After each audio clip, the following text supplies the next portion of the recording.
was a Tuesday. My parents left me a $20 bill and told me they'd be back by 10. The street was quiet, too quiet. I ordered a pepperoni pie from the place downtown. Standard procedure. I put the box on the table, started a video game, and relaxed. When the doorbell rang, I didn't check the peephole. I just opened it. The driver, he was smiling. But the smile didn't reach his eyes. He handed me the box and asked, "Are you here all by yourself, kid?" I lied. I said my dad was in the shower. He didn't move. He just stared at the space behind me. Eventually, he walked back to his car. But he didn't leave. He sat in the driveway with his lights off. File segment complete. Loading next entry. I inherited the cabin in 2018. It was supposed to be a writer's retreat. No internet, no cell service, just the woods. The first 2 nights were peaceful. But on the 3rd night, the fog rolled in. I was sitting on the porch when the silence broke, not by an animal, but by footsteps, heavy ones. Max, my Rottweiler.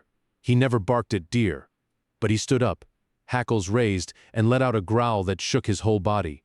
He was staring at the front window. I looked over. The condensation on the glass. It was moving. Someone was pressing their face against the pane. Their breath was fogging up the glass. And then, they smiled. I didn't ask who it was. I grabbed the 12-gauge from above the mantel. I pumped it once. The sound echoed through the whole cabin. When I checked outside the next morning, the footprints didn't walk away. They circled the house.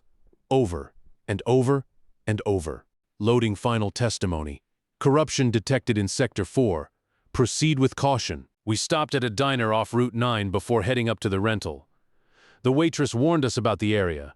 We thought she was just trying to scare the city kids. That night, none of us could sleep.